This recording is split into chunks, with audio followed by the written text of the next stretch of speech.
మనకు వివిధ competitive ఎగ్జామ్స్లలో modal verbs గురించి అడుగుతూ ఉంటాడు. ఈ మోడల్ వర్బ్స్ ఏమేమి ఉంటాయంటే can, could, may, might, will, would, shall, should, must, need. ఇవి ఇక్కడ కొన్ని మాత్రమే నేను ఇచ్చా, ఇంకా చాలా ఉంటాయి. అయితే వీటి యొక్క యూసేజ్ అంటే అవి ఎటువంటి సందర్భాల్లో ఉపయోగిస్తాం అనేటువంటిది ఎగ్జామ్లో అడుగుతూ ఉంటాడు. సో ఆ విషయాల మీద అంటే కెన్ ఇచ్చేసి ఇది దేన్ని తెలియచేస్తుంది అని అడుగుతాడు, లేదా కుడ్ ఇచ్చేసి ఇది దేని గురించి అంటే ఎటువంటి సందర్భాల్లో దీన్ని ఉపయోగిస్తామని ఇస్తాడు. రైట్. సో వాటికి సంబంధించి ఇక్కడ నేను కొన్ని ఇచ్చాను. సో అవి నేర్చుకోవడానికి ప్రయత్నం చేద్దాం. రైట్. కెన్ అనేటువంటిది ఎబిలిటీ, సామర్థ్యం తెలియజేయడానికి ఉపయోగిస్తాం. పర్మిషన్ ఇవ్వడానికి ఉపయోగిస్తాం.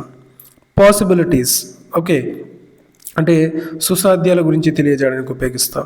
రిక్వెస్ట్లను తెలియజేయడానికి ఉపయోగిస్తాం. ఓకే, గుర్తుపెట్టుకోండి, కెన్ అనేటువంటిది ఎబిలిటీ, పర్మిషన్, పాసిబిలిటీ, రిక్వెస్ట్.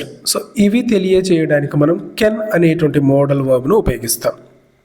అదే కుడ్ అయితే పాస్ట్ ఎబిలిటీ అంటే గతంలో ఉన్నటువంటి ఎబిలిటీస్ గురించి, గతంలో ఉన్నటువంటి సామర్థ్యాల గురించి తెలియజేయడానికి ఉపయోగిస్తాం. పొలైట్ రిక్వెస్ట్లు చేయడానికి ఉపయోగిస్తాము. ఇది కుడ్ చేసేటువంటి పని. రైట్.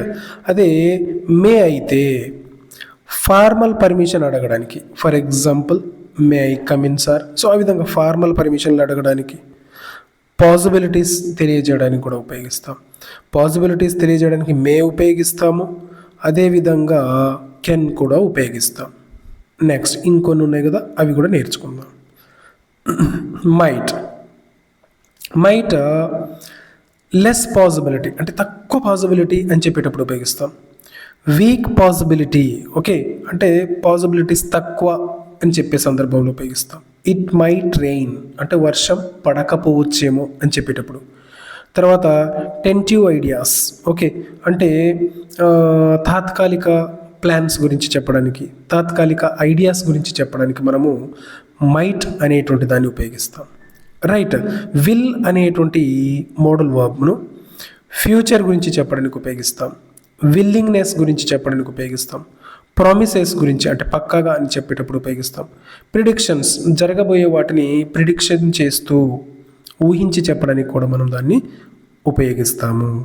అదే వుడ్ అయితేనేమో ఆఫర్స్ చెప్పడానికి ఉపయోగిస్తాము. సజెషన్స్ ఇచ్చేటప్పుడు కూడా ఉపయోగిస్తాము.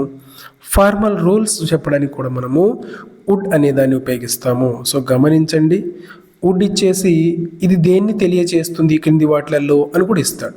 సో ఇవి కూడా మనం జాగ్రత్తగా గుర్తుపెట్టుకోవాల్సినటువంటి అంశమే. షల్ అడ్వైజ్ ఇవ్వడానికి ఉపయోగిస్తాము. ఎక్స్పెక్టేషన్స్ గురించి చెప్పడానికి ఉపయోగిస్తాము. తర్వాత ప్రాబబిలిటీ గురించి చెప్పడానికి ఉపయోగిస్తాము. తర్వాత ఆబ్లిగేషన్స్ గురించి చెప్పడానికి కూడా ఉపయోగిస్తాం. ఓకే, నెక్స్ట్ దాని తర్వాత మస్ట్, ఇది వెరీ ఇంపార్టెంట్.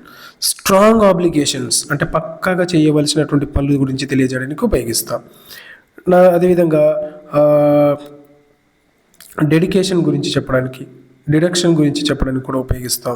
నీడ్ అనేటువంటిది నెసెసిటీ గురించి, ఓకే, నెసెసిటీ గురించి తెలియజేయడానికి మనము ఉపయోగిస్తాం. సో ఇవి కనుక మీకు ఉపయోగపడుతున్నాయి అనుకుంటే తప్పకుండా మా ఛానల్ను సబ్స్క్రైబ్ చేసుకోగలరు.